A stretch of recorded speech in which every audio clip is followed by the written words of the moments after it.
Hello friends, कैसे हैं आप सभी लोग। उम्मीद करता हूँ सब अच्छे होंगे। तो मैं आज आपके सामने फिर हाजिर हूँ 10 अक्टूबर एसएससी जेई के सुबह यानी कि शिफ्ट फर्स्ट के सॉल्यूशन के साथ सिविल के। ओके। तो इससे पहले मैंने जो 9 अक्टूबर की पहली शिफ्ट का सिविल में हुआ था पेपर बना चुका हूँ, उसका सॉल्यूशन आप देख सकते हैं मेरे चैनल पर। ठीक है। और आज फिर से मैं दूसरी शिफ्ट की जो 10 अक्टूबर को सुबह के टाइम हुई है उसका सॉल्यूशन के साथ आपके सामने हाजिर हूँ। ठीक है। ये सॉल्यूशन बाकी अभी दो सिविल की सिर्फ बाकी है, उसमें भी बहुत ज़्यादा काम आने वाला है, क्योंकि फर्स्ट और सेकंड शिफ्ट में ये देखा गया बहुत सारे सवाल एक ही कैटेगरी के रिवाइज किए गए। तो आप बहुत ध्यान से सारे सवालों को देखिएगा इसमें। ठीक है। और मैं इसका सॉल्यूशन भी आपको बताने वाला हूँ, और बहुत ज़्यादा लंबा मैं वीडियो नहीं खींचने वाला हूँ। हार्डली 25 या 30 मिनट के अंदर मैं सारे क्वेश्चंस मैंने लिखे हैं, सॉल्यूशन भी लिखे हैं, आपको बताने वाला हूँ। ठीक है। जिन लोगों ने चैनल सब्सक्राइब किया थैंक यू वेरी मच। जिन्होंने अभी नहीं किया चैनल सब्सक्राइब, प्लीज़ सब्सक्राइब कीजिए। इस तरह के सारे पेपरों के सॉल्यूशन मैं आपको देने वाला हूँ, और सब्सक्राइब कर चुके हैं तो लाइक जरूर कीजिएगा। तो स्टार्ट करते बिना किसी लेट किए। ठीक है। पहला सवाल आया है, which metal is used for shrinkage limit measurement. इसका सीधा सीधा आंसर है श्रिंकेज लिमिट मेजरमेंट के लिए मर्क्यूरी हम इस्तेमाल करते हैं। तो पहले का आंसर हो गया मर्क्यूरी। दूसरा सवाल पूछा है डार्सीज लॉ स्टेटमेंट। अब डार्सी लॉ स्टेटमेंट कई तरीके से लिखा जाता है, लेकिन किस तरह से सॉल्यूशन वहाँ पे था मैं आपको दिखाना चाहता हूँ। ये देखिए आप, डार्सीज लॉ होता है Q इजिकल टू के आई, के परमिएबिलिटी, आई हाइड्रोलिक ग्रेडियंट, ए एरिया होता है। ठीक है। या ए को अगर हम नीचे कर दें तो Q बाई ए को हम क्या लिख सकते हैं, वेलोसिटी। तो वेलोसिटी इज इजिकल टू के आई होगा, और वेलोसिटी इज प्रोपोर्शनल टू आई आपका हो गया। तो इस तरह का आपका ऑप्शन दे रखा था। तो डार्सी लॉ ऐसे भी दिखा सकते हैं और डार्सी लॉ ऐसे भी दिखा सकते हैं। नेक्स्ट क्वेश्चन की तरफ बढ़ते हैं। उसके बाद पूछा गया कि कोफिशिएंट ऑफ वॉल्यूम कंप्रेसिबिलिटी क्या होता है। देखिए इसका सॉल्यूशन बहुत आसान है, मैंने लिख रखा है। Coefficient of volume compressibility MV का फॉर्मूला होता है AV upon 1 plus E naught, जहां पर एवी आपका क्या है, कोफिशिएंट ऑफ कंप्रेसिबिलिटी। ठीक है। ये कोफिशिएंट ऑफ वॉल्यूम कंप्रेसिबिलिटी है एमवी, और एवी होता है आपका केवल coefficient of compressibility. Coefficient of compressibility का जो फॉर्मूला होता है that is delta E upon delta sigma. This is change in stress and this is change in void ratio. अब आप बोलेंगे नेगेटिव साइन क्यों लगाया। नेगेटिव साइन इसलिए लगाया है क्योंकि प्रेशर में चेंज होने की वजह से, प्रेशर बढ़ने की वजह से वॉइड रेशियो आपका घटता है। ग्राफ इसका इस तरह से होता है, अगर आपने देखा होगा, चैप्टर पढ़ा होगा। इसलिए हमेशा delta E by delta sigma के आगे माइनस चिन्ह लगाते हैं, क्योंकि प्रेशर बढ़ने से वॉइड रेशियो घटता है। ठीक है।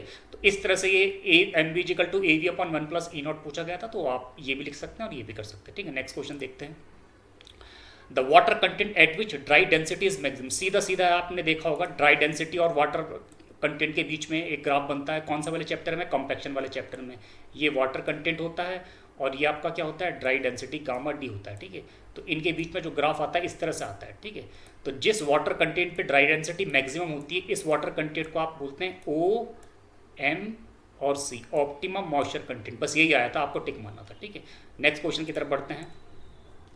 Specific gravity formula by pycnometer. देखो पिक्नोमीटर जनरली किसके लिए इस्तेमाल किया जाता है, इसमें 2-3 सवाल बन सकते हैं। पिक्नोमीटर के से आप वाटर कंटेंट भी फाइंड आउट करते हैं, पिक्नोमीटर से आप स्पेसिफिक ग्रेविटी भी निकालते हैं, और पिक्नोमीटर जो आपका होता है वो कोर्स ग्रेन सॉइल के लिए होता है। ये मत भूलना, ये भी सवाल बनता है पिक्नोमीटर में। It is applicable for coarse grain soil. ठीक है। तो वाटर कंटेंट, स्पेसिफिक ग्रेविटी और कोर्स ग्रेन सॉइल के लिए पिक्नोमीटर एप्लीकेबल होता है। देखो इसमें स्पेसिफिक ग्रेविटी का फॉर्मूला क्या है, फटाफट देखते हैं हम। Specific gravity by pycnometer method क्या होता है, G equal to W2 minus W1। W2 minus W1 इस सबको मिला के हम बोल देते हैं WS, यानी कि ड्राई वेट। यानी कि पहला एक खाली बोतल का जो वेट होता है वो W1 होता है। इस तरह से अगर आप खाली बोतल देखेंगे तो W1 इसका वेट होता है। फिर इसमें थोड़ा मिट्टी का सैंपल डालते हैं, सॉइल का सैंपल, और उसका वेट W2 हो जाता है। ठीक है। अगर इसमें सॉइल का हमने सैंपल डाल रखा तो दिस इज W2। ठीक है। तो W2 में से W1 घटाएंगे अगर, तो हमें क्या मिल जाएगा, मिट्टी का वेट मिल जाएगा, ड्राई वेट मिल जाएगा। इसलिए मैंने W2 माइनस W1 लिखा है, और W2 माइनस W1 को आप WS भी लिख सकते हैं। नीचे की तरफ मैंने W2 माइनस W1 को WS लिख दिया है, और ये आपका W3 माइनस W। फिर आपको पूरा एक्सपेरिमेंट देखना पड़ेगा, लेकिन शॉर्ट में बताना चाहता हूँ कि ये वाला इस तरह से सवाल पूछा गया था। नेक्स्ट देखते हैं। Incorrect Euler assumption. देखो इसमें भी एक सवाल आया था, 3-4 एज्यूम्पशन दे रखी थी और आपसे पूछा गया था बताइए कौन सी एज्यूम्पशन यूलर एज्यूम्पशन रॉन्ग है। तो यूलर एज्यूम्पशन किसके लिए होती है, जब बकलिंग लोड निकालते हैं। पाई क्या होता है, पाई स्क्वायर ई आई अपॉन एल स्क्वायर, आपने देखा होगा इस चैप्टर में। ये वाले फॉर्मूले से जब हम क्या निकालते हैं, एल इफेक्टिव का स्क्वायर नीचे आता है ये।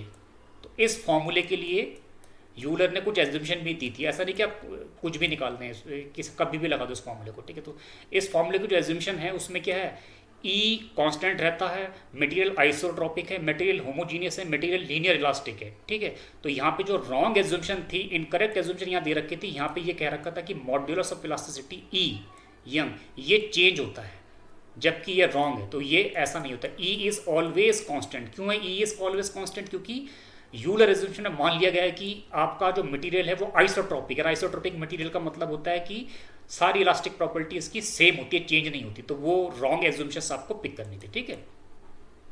फिर से नेक्स्ट क्वेश्चन देखते हैं। Polar moment of inertia of semi circle. देखिए इसका क्या होगा, polar moment of inertia of semi circle.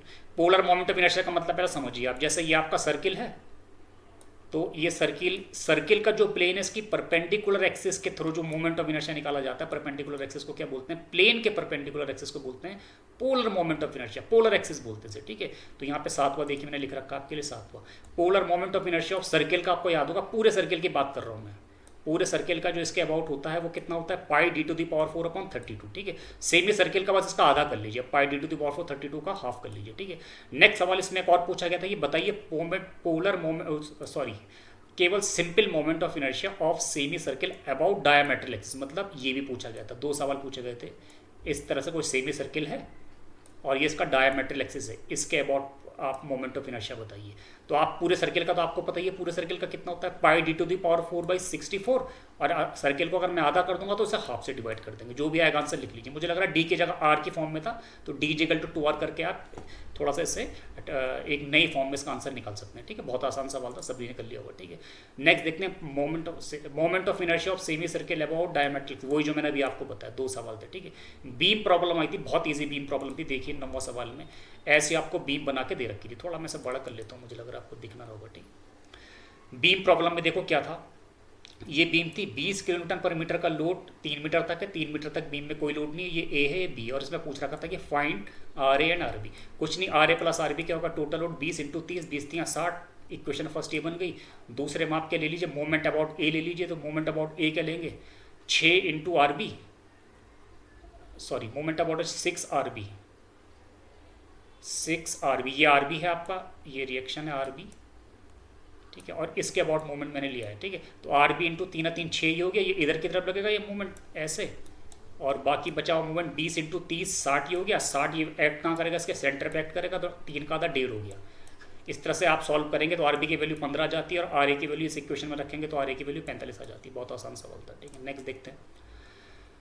Example of rubbish material. थोड़ा सा थ्योरेटिकल सवाल था, अगर हो सकता है आपको याद हो ना हो, बट मैं इसका सॉल्यूशन बता देता हूँ, बाकी शिफ्ट में आपके काम आ सकता है। रबिश मटेरियल को देखो यहाँ पर नॉन प्यूट्रेसिबल मटेरियल के नाम से भी संबोधित करते हैं। तो हो सकता है कुछ बच्चे कह रहे थे कि रबिश मटेरियल दे रखा था, कुछ कह रहे थे कि नॉन प्यूट्रेसिबल मटेरियल लिखा हुआ था, ठीक है। नॉन प्यूट्रेसिबल का मतलब होता है जो सड़ता नहीं है, प्यूट्रेसिबल माने सड़ने योग्य, ठीक है। तो रबिश मटेरियल, नॉन प्यूट्रेसिबल मटेरियल का जो एग्जांपल है, प्लास्टिक नॉन कभी सड़ता नहीं है, ग्लास भी नहीं सड़ता, पेपर भी नहीं सड़ता, ठीक है। तो तीनों एग्जांपल आपके रबिश मटेरियल के हैं। साथ साथ में 3-4 ऑप्शन में ये सवाल भी पूछा गया था, बच्चे बता रहे हैं कि रबिश डेंसिटी कितनी होती है, गार्बेज की डेंसिटी कितनी और ऐश की डेंसिटी कितनी होती है। 50 से 450 kg पर मीटर क्यूब, 450 से 900 और 700 से 900, तीनों की डेंसिटी यहाँ पे मैंने लिख दी है। ये डेटा हो सकता है आने वाले पेपर में आपके काम आए। नेक्स्ट देखते हैं, ठीक है। नेक्स्ट क्वेश्चन आया था कि ऐसी कौन सी सीमेंट है जिसकी 3 डेज की स्ट्रेंथ 1 डेज की स्ट्रेंथ के बराबर है। मतलब ऐसी कौन सी सीमेंट है जिसकी 1 दिन की स्ट्रेंथ है वो ऑर्डिनरी पोर्टलैंड सीमेंट की 3 डेज की स्ट्रेंथ के बराबर हो जाती है। तो इसका सीधा सीधा एग्जांपल है rapid hardening cement. Rapid, H for hardening और सी फॉर सीमेंट। सुना होगा आपने। क्विक सेटिंग सीमेंट इसका आंसर रॉन्ग है, ठीक है। वो कुछ अलग है थोड़ा सा, उसकी तो बहुत कम होती है आपकी सेटिंग, मुझे लग रहा है आधा घंटा या 5 minute, sorry. Quick setting cement है उसका जो इनिशियल सेटिंग टाइम है 5 मिनट होती है, क्योंकि उसमें एल्यूमिनियम सल्फेट की मात्रा रहती है। ये सवाल भी जनरली आता है। लेकिन ये रैपिड हार्डनिंग सीमेंट है, ये भी हार्ड होती है लेकिन इतनी जल्दी हार्ड नहीं होती जितनी क्विक होती है, ठीक है। तो इसमें ये याद रखें हम, 3 दिन की स्ट्रेंथ 1 दिन के स्ट्रेंथ के बराबर होती है। नेक्स्ट सवाल पूछा था कि सिलिका इन हस्क एश में, राइस हस्क एश, राइस समझते होंगे आप, चावल की जो हस्क ऐश होती है उसमें सिलिका की मात्रा कितनी होती है? 87 से 96%। कहीं जगह आपको 85 से 95 भी मिल जाएगा, लेकिन लगभग आपका जो भी पास का ऑप्शन होगा आप पिक कर सकते हैं। नेक्स्ट देखिए, when estimated is revised technical sanction money exit 15%। देखो सवाल किस तरह से मैं समझाता हूँ आपको। जब भी कोई प्रोजेक्ट होने वाला होता है तो गवर्नमेंट ऑलरेडी पहले से उसका एक एस्टिमेट बना के रखती है, ओके। फॉर एग्जाम्पल मान लीजिए आपकी कोई बहुत बड़ी 100 किलोमीटर की रोड बननी है, तो ऑलरेडी पहले उसका एस्टिमेट तैयार हो रखा होता है। एस्टिमेट मान लीजिए आप क्या है आपका, ये इसका एस्टिमेट आपका 10 करोड़ का है, ठीक है। मैं एग्जांपल से समझाना चाह रहा हूँ आपको, ठीक है। अब क्या होता है, अगर टेक्निकल सैंक्शन मनी, ठीक है। अगर अब वक्त के साथ साथ हर चीज़ आपकी महंगी होती है, ठीक है। हो सकता है आपका 4 साल पहले का एस्टिमेट और अब सब चीज़ें मार्केट में क्या है आपकी महंगी हो सकती है। तो एस्टिमेट रिवाइज किया जाता है जब टेक्निकल मनी एक्सीड 5%। माना 10 करोड़ का अगर 5% आप लगाएंगे तो कितना आता है आपका 50 लाख आ गया आपका, ठीक है। तो अगर कहने का मतलब है कि सैंक्शन मनी 5% से अगर ऊपर हो रहा है, माना आपका 5% आगे पीछे ज़्यादा खर्च हो रहा है, तो उस केसेस में एस्टिमेट को रिवाइज करना पड़ता है, क्योंकि आपका पैसे का जो हिसाब है वो आगे पीछे हो चुका है। बस इतना ही इसका आंसर है, ज़्यादा सोचने की जरूरत नहीं। Grey colour in cement is due to iron oxide की वजह से होता है, ये ऑप्शन आपको पिक करना था, ठीक है। Accuracy in area and volume, जब भी हम कोई एस्टिमेटिंग का काम करते हैं तो जनरली क्या माना जाता है कि एक्यूरेसी एरिया और वॉल्यूम में कितनी होनी चाहिए, 0.01 मीटर स्क्वायर कितने एरिया में एक्यूरेसी आनी चाहिए कम से कम, और वॉल्यूम में भी इतना ही है 0.01 मीटर क्यूब। डायरेक्ट इसका आंसर है, इतनी एक्यूरेसी का हम ध्यान रखते हैं। इससे नीचे का थोड़ा बहुत गड़बड़ हो रहा हो तो उसे हम कंसिडर नहीं करते, ठीक है। मतलब एक तरह से लीस्ट काउंट भी बोल सकते हैं आप इसे, ठीक है। Built up area at fluid level is called, ये फ्लूट की जगह बिल्ट होना था यहाँ पे, built up area at level is called plinth area, ठीक है। फ्लोर लेवल, सॉरी फ्लूट नहीं, फ्लोर होना चाहिए यहाँ पे, थोड़ा मैंने इसे गलत कर दिया है, टाइपिंग एरर है। Floor area, built up area at floor level उसे बोलते हैं प्लिंथ एरिया, यानी कि जितनी भी आपकी ज़मीन है उस जमीन के जितने भाग में आपका कंस्ट्रक्शन होना होता है उसे हम प्लिंथ एरिया बोलते हैं। If surface area increases fineness of cement, देखो फाइननेस ऑफ सीमेंट को नापने का तरीका है परमेबिलिटी टेस्ट कहते हैं, जहाँ तक मुझे ध्यान आ रहा है। तो ओपीसी की कितनी होती है आपका स्पेसिफिक एरिया फाइननेस को नापने के लिए जो हम इस्तेमाल करते हैं 2250 सेंटीमीटर स्क्वायर पर ग्राम। इससे मैं आपको समझाने की कोशिश करता हूँ अगर आपको नहीं पता है। 2250 सेंटीमीटर स्क्वायर पर ग्राम, क्या मतलब है इस बात का। ओपीसी के लिए आपका जो एरिया है, इसका मतलब ये कि 1 ग्राम ओपीसी का जो एरिया होना चाहिए वो कम से कम 2250 सेंटीमीटर स्क्वायर होना चाहिए। इसका मतलब सीमेंट क्या है, लंप से फ्री होनी चाहिए। जितना आपका पर ग्राम सेंटीमीटर का एरिया ज़्यादा है उतना सीमेंट के लिए अच्छा है, उतनी सीमेंट फाइन है। अब मान लीजिए उसमें अगर थोड़े थोड़े लंप होंगे, डले होंगे, तो डेफिनेटली उसका एरिया ज़्यादा होगा नहीं, वो डले फूटे नहीं होंगे तो वो एरिया कम से कम घेरेंगे, ठीक है। तो इसका मतलब पर ग्राम में सीमेंट का एरिया जितना ज़्यादा है वो उतनी फाइन कहलाएगी। तो ये सवाल पूछा, सरफेस एरिया इंक्रीज तो fineness of cement is increase, ये इसका आंसर था। नेक्स्ट में देखते हैं, crushing value for coarse aggregate payment के लिए 30% होनी चाहिए कम से कम, ठीक है। रटा हुआ सवाल है, ठीक है। नेक्स्ट देखते हैं, थोड़ा सा मिटा लेता हूँ मैं, चलो ये नहीं मिट रहा है, ठीक है। कंटीजेंसी कॉस्ट, सबसे पहले मैं आपको बताता हूँ कंटीजेंसी का जो मतलब होता है दैट इज इमरजेंसी, ठीक है। इसलिए जब भी हम ये लेके चलते हैं, माना कोई प्रोजेक्ट है, कोई भी काम है, तो उसमें कोई कंटीजेंसी इमरजेंसी आ जाए तो 3 से 5% जो फंड होता है वो एक्स्ट्रा आपकी कंटीजेंसी अमाउंट में रखा रहता है। सारे सरकारी विभाग भी इसी रूल्स पे काम करते हैं। तो कंटीजेंसी बजट बोलते हैं उसे, कि कोई अगर इमरजेंसी में जरूरत हो जाए तो आप अपनी जेब से थोड़ी दोगे पैसा। तो ऑलरेडी हर काम में, हर प्रोजेक्ट में 3 से 5% मनी रिजर्व होता है, लेकिन उसे पूरा जस्टिफाई करना होता है आपको, ऐसा नहीं कि आप उसे कहीं और खर्च कर दो, ठीक है। नेक्स्ट क्वेश्चन है, quarrying of granite and Genesis rock heating method से की जाती है, डायरेक्ट सवाल है, ऑब्जेक्टिव। एक्विडेक्ट किसे कहते हैं, जब कैनाल क्या है, कैनाल लाइज अबाउट ड्रेन, और इसका उल्टा को बोलते हैं हम सुपर पासेज, ठीक है। और अगर ए के लेवल पे कैनाल और क्या है आपका ड्रेन मिल रही है तो उसे बोलते हैं क्रॉस लेवलिंग, जहाँ तक मुझे ध्यान आ रहा है क्रॉस लेवलिंग इसका नाम है ए के लेवल पे। तो एक्विडेक्ट, सुपर पासेज और क्रॉस लेवलिंग तीनों को आप ध्यान रखें। नेक्स्ट सवाल बहुत अच्छा पूछा गया था कि जो ये फॉर्मूला है डेल्टा को, मैंने डेल्टा ही लिख दिया, लेकिन डेल्टा को जनरली हम ऐसे ट्रायंगल के फॉर्म से दिखाते हैं, मुझे सिंबल मिल नहीं पा रहा था इसलिए मैंने इसे डेल्टा लिख दिया। तो हमारे पास एक फॉर्मूला होता है इरिगेशन इंजीनियरिंग में, D delta is equal to 8.64 B. इस फॉर्मूले को लगाते समय ये पूछा गया है कि डेल्टा की यूनिट क्या होती है, इसका सीधा सीधा आंसर है मीटर, ठीक है। अब देखो, जब भी ये फॉर्मूला आप ड्यूटी निकालने के लिए अप्लाई करोगे आपको सब चीज़ों की यूनिट पता होनी चाहिए, वरना आप ये सवाल गलत कर सकते हैं आने वाले पेपर में भी। जब भी आप ये फॉर्मूला लगाएंगे तो डी होगा हमेशा, डी ड्यूटी है तो डी होगा आपका हेक्टेयर पर क्यूमेक में, HA हेक्टेयर पर क्यूमेक। क्यूमेक आप जानते हैं मीटर पर सेकंड को कहते हैं, हेक्टेयर पर, ढंग से लिख देता हूँ उसे यहाँ पे, डी की यूनिट होती है हेक्टेयर पर क्यूमेक, क्यूमेक को बोलते हैं मीटर क्यूब पर सेकंड, ठीक है।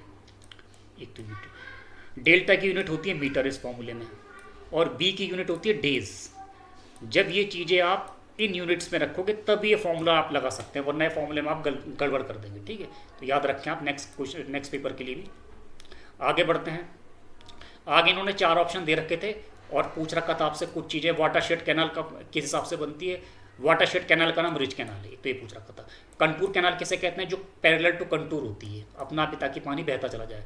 साइड स्लोप कैनाल किसे बोलते हैं, जब जिसकी जो बहने का जो रास्ता हो that is perpendicular to contour है। तो सब समझ में आ रहा होगा आपको, कोई बहुत बड़ा सवाल नहीं था। Rain recording rain gauge in India, India में recording rain gauge natural siphon, ये ऐसे फ्लोट टाइप भी कहते हैं। अगर ये नॉन रिकॉर्डिंग पूछता, माना यहाँ पे अगर क्या होता, नॉन रिकॉर्डिंग पूछता है कि इंडिया में कौन सा नॉन रिकॉर्डिंग गेज होता है, दैट इज साइमन गेज। ये सवाल बहुत बार पूछा जाता है, हर जगह किताब में आपको मिल जाएगा। Simon gauge non recording gauge होता है जो इंडिया में इस्तेमाल किया जाता है। नेक्स्ट क्वेश्चन ये पूछ रखा था कि बताइए लाइनिंग इन कैनाल से डिस्चार्ज और ड्यूटी में क्या फ़र्क पड़ता है। देखिए, लाइनिंग ऑफ कैनाल का मतलब है कैनाल के जो बेड में छोटे छोटे छेद होते हैं पूरी तरह से बंद हो जाए ताकि पानी वहाँ पे वाटर का लॉस ना हो। ठीक है, और अगर वाटर का लॉस नहीं होगा तो क्या डिस्चार्ज हमारा बढ़ेगा, डेफिनेटली बढ़ेगा। डिस्चार्ज का मतलब क्या होता है, मीटर क्यूब पर सेकंड, 1 सेकंड में किसी सेक्शन से गुजरने वाला पानी। और अगर कैनाल के बेड में छोटे छोटे छेद होंगे, वॉइड्स होंगे, पोर्स होंगे, तो पानी पूरा वहीं आपका लॉस हो जाएगा। तो मीटर क्यूब 1 सेकंड में निकलने वाला डिस्चार्ज आपको इतना प्राप्त नहीं होगा कैनाल से। ठीक है, तो अगर हम लाइनिंग कर देते हैं, छेदों को बंद कर देते हैं कंक्रीट से, तो डेफिनेटली 1 सेकंड में मिलने वाला पानी आपको ज़्यादा होगा। इसका मतलब लाइनिंग ज़्यादा होने से, लाइनिंग करने से डिस्चार्ज आपका बढ़ता है, और डिस्चार्ज बढ़ेगा तो डेफिनेटली ड्यूटी भी बढ़ेगी। ड्यूटी का मतलब क्या होता है, 1 मीटर क्यूब परसेंट से कितना एरिया आपका सींचा जा सकता है। तो डेफिनेटली जब पानी ज़्यादा आ रहा होगा, लॉसेस कम होंगे, तो 1 मीटर क्यूब से ज़्यादा एरिया सींचा जाएगा। तो इसका सीधा सीधा आंसर, लाइनिंग एंड कैनाल से डिस्चार्ज भी बढ़ता है, ड्यूटी भी बढ़ता है। बस यही पूछा था। ठीक है, नेक्स्ट क्वेश्चन देखिए, calculated rainfall by arithmetic mean. बच्चे बता रहे हैं कि एक सवाल इस तरह से भी आता है, वैल्यूज दे रखी थी कि अर्थमेटिक मीन से आप क्या निकालना है, आपको रेनफॉल निकालना है। तो आपको याद होगा P1 A1 plus P2 A2 upon A1 plus A2 से P1 और A1 की वैल्यू दे रखी होगी, सीधे आप रेनफॉल निकाल सकते हैं। तो आप ये नेक्स्ट पेपर के लिए भी ये सवाल तैयार कर लेना, हाइड्रोलॉजी इंपॉर्टेंट सब्जेक्ट है।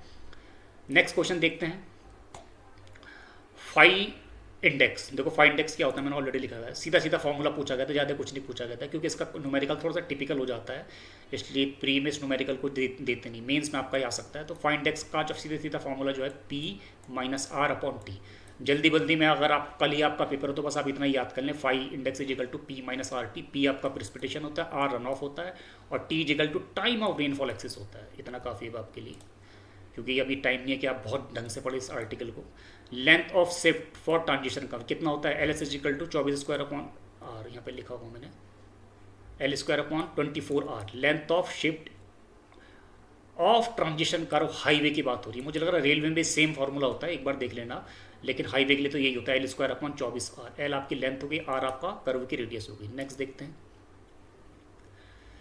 Compression member maximum slenderness ratio for wind load and earthquake load 250 इसका आंसर था। ये मैंने आपको इससे पहले जो पेपर सॉल्व किया है 9 तारीख की शिफ्ट वाले में, उसमें भी ये सवाल पूछा गया और इसमें भी ये सवाल पूछा गया है। हो सकता है आने वाले दोनों शिफ्ट में भी ये सवाल पूछा गया, और इसके मैंने आपको डिटेल चारों ऑप्शन बता रखे हैं कि कितने तरह के सवाल इसमें बन सकते हैं। मैं एक बार फिर दिखा देता हूँ आपको, ये देखिए आप, एक सवाल तो ये पूछा जाएगा, आप खुद पढ़ लीजिए इसे। टेंशन मेंबर है, रिवील, और इसमें क्या है, सारे लोड हैं, विंड और अर्थक्वेक लोड को हटाकर, अगर ये नहीं है तो मैक्सिमम सिलेंडरनेस रेशियो आपका 180 होगा, और अगर क्या है एक्शन ऑफ विंड और अर्थक्वेक लोड भी हैं तो इसका 350 होगा। किसके लिए, maximum slenderness ratio for tension member की बात हो रही है, अदर देन विंड और अर्थक्वेक तब 180, और विंड और अर्थक्वेक को भी लेना है तो 250। अब अगर यही बात अगर हम किसके लिए करें, कंप्रेशन मेंबर के लिए करें, अभी तक की बात है टेंशन के लिए थी, कंप्रेशन मेंबर के लिए 180 होता है, ठीक है, और कंप्रेशन मेंबर में जब विंड लोड अर्थक्वेक लोड नहीं है तब 180 है, और अगर आप इसमें क्या कर लेते हैं, विंड और अर्थक्वेक लोड को भी कंसिडर कर लेते हैं, तब मैक्सिमम सिलेंडरनेस रेशियो उसका हो जाता है 250। ये 350 वही ऊपर वाले के लिए लिखा है टेंशन मेंबर के लिए, जो मैंने भी आपको बताया था। तो आपको 2-4 वैल्यू याद होनी चाहिए, किसी भी तरह से सवाल आपसे पूछा जा सकता है। ठीक है, एक बार चाहें तो आप इसका स्क्रीनशॉट भी ले सकते हैं, ये लीजिए आप, बस ये 3 ये है और एक ये है, आप इसे अपने नोट्स में ऐड कर सकते हैं। चारों सवाल में एक सवाल आने की पूरी संभावना आपकी बाकी शिफ्ट में भी। नेक्स्ट, परमिसिबल बेंडिंग स्ट्रेस कहाँ जरूरत पड़ती है इसकी, स्टील स्ट्रक्चर में, तो ये इसकी वैल्यू होती है 0.66 FY। देखो इस तरह से आपके 4 सवाल पूछे जा सकते हैं, मैंने चारों चीज़ लिख दी आपकी, एक बार ध्यान से देख लीजिए आप। 30वां सवाल देखिए, सॉरी यहाँ पर है 30वां, ये देखिए, परमिसिबल बेंडिंग स्ट्रेस चाहे टेंशन मेंबर हो चाहे कॉम्प्रेशन मेंबर हो 0.66 FY होता है। FY क्या है? ग्रेड ऑफ स्टील जो आप इस्तेमाल कर रहे हैं। माना अगर आप माइल्ड स्टील इस्तेमाल कर रहे हैं तो FY 250 हो जाएगा। तो बेंडिंग स्ट्रेस कितना होता है परमिसिबल? 0.66 FY। हो सकता है बाकी शिफ्ट में आपसे बियरिंग स्ट्रेस पूछ लें परमिसिबल कितना, तो उसकी वैल्यू 0.7 FY होती है। हो सकता है परमिसिबल शियर स्ट्रेस पूछ ले 0.4 FY। हो सकता है परमिसिबल एक्शियल टेंशन पूछ ले 0.6 FY। चारों में से कोई भी सवाल आपका पूछा जा सकता है किसी भी एग्जाम पर, और एक सवाल हर जगह ही आता है कोई भी पेपर, ठीक है। तो आप चारों तैयार कर लीजिए। BS का मतलब है back side is more and FS यानी कि फोर साइड इज लेस, तो विच हैज़ हायर एलिवेशन ये सवाल पूछा गया था। तो आपने देखा होगा जब आप ये करते हैं इस तरह से आपका क्या लगाया जाता है, ये आपका ट्राईपॉड के ऊपर आपने डंपी लेवल लगा रखा है।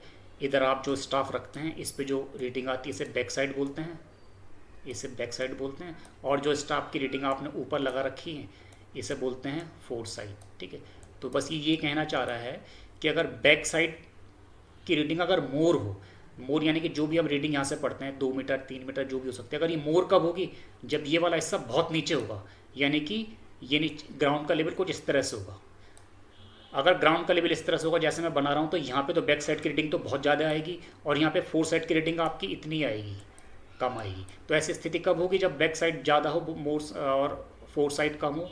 ये तब हो सकता है जब क्या है हायर एलिवेशन किसका होगा? ऐसी स्थिति में हायर एलिवेशन फोर साइड का होगा और लोअर एलिवेशन किसका होगा? बैक साइड का। जब ये गड्ढे में होगा तभी तो ज़्यादा रीडिंग देगा, ठीक है। तो definitely back side is more and fore side is less, which has higher elevation? Higher elevation होगा FS का, फोर साइड का। इसका सीधा सीधा ये आंसर है, ठीक है। नेक्स्ट देखते हैं आप, सुपर एलिवेशन इन हाईवे। इसमें बहुत आसानी से सवाल निकाला गया। सुपर एलिवेशन इन हाईवे का फॉर्मूला ये था E+F = V²/GR। इसमें V की वैल्यू इस फॉर्मूले में मीटर पर सेकंड है, और अगर ये V की वैल्यू किलोमीटर पर आवर में सवाल में दे रखी है तो E+F = V²/127R हो जाएगा। ये 127 है ये। तो जिस भी तरह से इस सवाल में E दे रखा था, V दे रखा था, R भी दे रखा था और F आपसे पूछा गया था। अब ये नहीं पता कि V की वैल्यू मीटर पर सेकंड में दे रखी थी या किलोमीटर पर आवर में दे रखी थी। मैंने दोनों फॉर्मूले आपके लिए लिख दिया है, फटाफट फॉर्मूला लगा के F की वैल्यू निकाल सकते हैं। इस तरह से सवाल यहाँ पर आया था। 34 में जाते हैं, effective length of cantilever beam. ये आपको याद होगा, हो सकता है याद ना हो क्योंकि हम सिंपली सपोर्टेड बीम का तो याद रखते हैं लेकिन कैंटिलीवर का हम भूल जाते हैं। तो इफेक्टिव लेंथ ऑफ कैंटिलीवर क्या होता है? L0 माना इसकी लेंथ है, D इसकी इफेक्टिव लेंथ होता है, L इफेक्टिव होता है L0 + D/2। फटाफट आप ये याद रखें, नेक्स्ट पेपर में भी आपका आ सकता है। और सिंपली सपोर्टेड के लिए तो आप जानते हो, सिंपली सपोर्टेड बीम के लिए क्या होता है? Effective span centre to centre distance between wall and clear span plus effective depth whichever is less, ठीक है। वो वाला कम आ रहा है, ज़्यादातर ये वाला सवाल पूछा जा रहा है।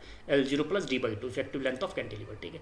नेक्स्ट देखते हैं, critical section for bending moment calculation in isolated footing at face of column होगा। देखा होगा आपने, ये वाला आर्टिकल पढ़ा होगा आपने, जब आप एक किसके लिए कोशिश करते हैं, आइसोलेटेड फुटिंग का जब आप डिज़ाइन करते हैं तो bending moment, critical bending moment कहाँ निकालते हैं? इस सेक्शन पे निकालते हैं, फेस ऑफ द कॉलम। बस इसी पे सवाल बना गया है। Bond stress depend upon grade of concrete of steel. मैंने आपको इससे पहले जो सीरीज सॉल्व करी थी, यानी कि 9 तारीख वाले पेपर में भी ये सवाल पूछा गया और आज ये सवाल फिर से रिवाइज कर दिया गया। हो सकता है कल भी ये सवाल आ जाए, ठीक है। तो बॉन्ड स्ट्रेंथ मैंने आपको बताया था, बॉन्ड स्ट्रेंथ का मतलब यहाँ पे τBD है, ठीक है। ये देखो माइल्ड स्टील के लिए वैल्यू कुछ और आती है, और जब आप इसमें क्या HYSD बार इस्तेमाल करते हैं तो बॉन्ड स्ट्रेंथ की वैल्यू 60% बढ़ जाती है। इसका मतलब अगर इस तरह से सवाल पूछा गया तो आप बोल सकते हैं कि τBD किस में, कंक्रीट के ग्रेड पे भी डिपेंड करता है और स्टील के ग्रेड पर भी डिपेंड करता है, ठीक है। तो आप ये सवाल इस तरह से कर सकते हैं जैसा भी पूछा गया। मैंने आपको पूरी बात बता दी यहाँ पर, और आगे बढ़ते हैं इसमें, ठीक है। Calculate shear stress if B = 200 mm and D = 300 mm और shear force is equal to 7 kilonewton. कैसा, क्या मतलब है इस सवाल का? ऐसी कोई बीम है, इस तरह से मान लीजिए आप, ये देखिए आप, ये बीम है और ये आपका B की वैल्यू कितनी दे रखी है? 200 दे रखी है, ठीक है। और D की वैल्यू आपकी कितनी दे रखी है? 300 दे रखी है, ठीक है। और आपको जो फोर्स इसमें लग रहा है वो आपको क्या दे रखा है? यहाँ पे 7 किलोन्यूटन दे रखा है। तो आपसे क्या पूछा है? Shear stress. शेयर स्ट्रेस क्या होगा? सीधे सीधे शेयर फोर्स की वैल्यू 7 किलोन्यूटन है, 7000 न्यूटन आ जाएगा, ठीक है। 7000 न्यूटन आ जाएगा, डिवाइडेड बाई B × T, 200 × 300। इस तरह से shear force upon parallel area से डिवाइड करेंगे तो आप सीधे आपका शेयर स्ट्रेस निकल आएगा। बहुत आसान सवाल है, कोई दिक्कत नहीं। प्री वाला पेपर तो बहुत ईजी आता है, थोड़ा सा भी अगर आपको पता होगा तो आप इसे कर देंगे, ठीक है। नेक्स्ट क्वेश्चन की तरफ आते हैं, ये थोड़ा सा अच्छा हो सकता है। A man studies about fluid which is red then it is called, मतलब फ्लूइड की स्टडी एट रेस्ट में क्या कहलाती है? Fluid statics. फ्लूइड स्टैटिक्स में आप क्या मान के चलते हैं कि फ्लूइड आपका क्या है? रेस्ट में है, और फिर सारी मैथमेटिकल कैलकुलेशन, फिजिकल कैलकुलेशन आप करते हैं। अगर फ्लूइड आपका क्या है? मोशन में हो तो उस स्टडी को बोलते हैं फ्लूइड काइनेमेटिक्स। फ्लूइड काइनेमेटिक्स अगर फ्लूइड मोशन पे हो, और साथ साथ में क्या है? फ्लूइड मोशन पे और इस पे लगने वाले जिस वजह से फोर्सेज जो भी हो उसका एनालिसिस हम नहीं करते हैं, तब बोलते हैं फ्लूइड काइनेमेटिक्स, ठीक है। फ्लूइड डायनामिक्स, फ्लूइड डायनामिक्स में कब होता है? फ्लूइड डायनामिक्स और काइनेमेटिक्स में फ़र्क क्या है? यहाँ भी मूविंग फ्लूइड की हम क्या करते हैं? स्टडी करते हैं। काइनेमेटिक्स में भी और फ्लूइड डायनामिक्स में भी हम मूविंग फ्लूइड की स्टडी करते हैं। बट जिन फोर्सेज से मोशन पैदा हो रही है, काइनेमेटिक्स में हम उन फोर्सेज की कैलकुलेशन नहीं करते, उनका इफेक्ट को हम नज़रअंदाज कर देते हैं। जबकि फ्लूइड डायनामिक्स में मोशन ऑफ फ्लूइड स्टडी करते हैं, साथ साथ में जो जो फोर्सेज इसमें लग रहे हैं उसको भी हम कंसिडर करते हैं, जैसे शेयर स्ट्रेसेस हो गया और आपका विस्कस फोर्स हो गया। तो ये डिफरेंस है फ्लूइड काइनेमेटिक्स और फ्लूइड डायनामिक्स में। लेकिन यहाँ तो रेस्ट की बात करती है तो सीधे इसका आंसर फ्लूइड स्टैटिक्स हो जाता है, ठीक है। तो मैंने आपको तीनों बता दिया, हो सकता है बाकी शिफ्ट में आपको काइनेमेटिक्स और डायनामिक्स के बारे में भी पूछ ले, ठीक है। नेक्स्ट सवाल, छोटा सा सवाल आया था, ये देख लीजिए आप। इसमें ये पूछा गया था कि 2 लीटर ऑयल है जिसका वजन आपका क्या है? 16 न्यूटन है। तो स्पेसिफिक ग्रेविटी ऑफ ऑयल बताइए, और डेंसिटी ऑफ वाटर आपकी 998 kg पर मीटर क्यूब दे रखी है। जैसे भी मैंने सॉल्व किया, बहुत आसान सवाल है, देख सकते हैं आप, ठीक है। स्पेसिफिक ग्रेविटी ऑफ ऑयल क्या होगी? Density of oil upon density of water. Density of oil कैसे निकालेगा? डेंसिटी क्या होती है? वेट अपॉन वॉल्यूम या मास अपॉन वॉल्यूम। तो 16 न्यूटन तो उसका क्या दे रखा है? वेट दे रखा है, डिवाइडेड बाई वॉल्यूम कर लीजिए। वॉल्यूम कितना दे रखा है? 2 लीटर। 2 लीटर को 10⁻³ से मल्टीप्लाई करेंगे तो मीटर क्यूब आ जाएगा। तो हमने डेंसिटी ऑफ ऑयल किस में निकाल दी है? न्यूटन पर मीटर क्यूब में। तो पानी का डेंसिटी भी आपको न्यूटन पर मीटर क्यूब में याद होनी चाहिए, 9810 न्यूटन पर मीटर क्यूब होती है। दोनों को डिवाइड करेंगे 0.8 आंसर आ जाएगा। Very easy. नेक्स्ट क्वेश्चन देखिए आपका, कंटिन्यूटी इक्वेशन बेस्ड एक सवाल भी आपसे पूछा गया था, कुछ नहीं दे रखा था, इस तरह से का आपका ये था। और यहाँ पे क्या हो जाता है आपका? यहाँ पे एरिया A1 है, यहाँ पे एरिया आपका क्या है? ये A1 है, और यहाँ पे एरिया A2 है, ठीक है। यहाँ पे वेलोसिटी अगर V1 है और यहाँ पे वेलोसिटी अगर आपकी V2 है, ये एरिया है A2, ठीक है। तो इसमें क्या था? V1 और A1 दे रखा था, V2 भी दे रखा था, और A2 पूछा गया था। तो सीधे सीधे कंटिन्यूटी इक्वेशन क्या होती है? A1 V1 is equal to A2 into V2। मुझे लग रहा है बताने की भी जरूरत नहीं, सब आपको पता ही होगा, स्मार्ट लोग हैं आप सब, ठीक है। तो A1 V1 is equal to A2 V2 दो सेक्शन पे लगाना था, 3 चीज़ों की वैल्यू दे रखी थी, चौथी चीज़ पूछ रखी थी, ठीक है।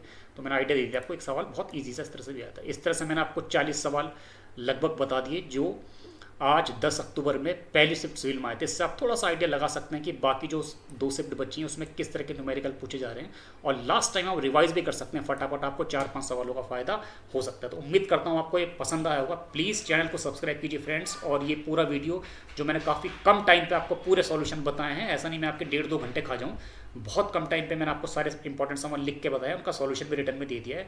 तो प्लीज़ इतना तो हक बनता ही है मेरा कि मैं आपसे चैनल सब्सक्राइब करूँ। चैनल सब्सक्राइब करें और साथ साथ अपने फ्रेंड्स को भी इस वीडियो को शेयर करें और लाइक ज़रूर करें। तो उम्मीद करता हूँ आपको वीडियो पसंद आएगा। Thank you very much.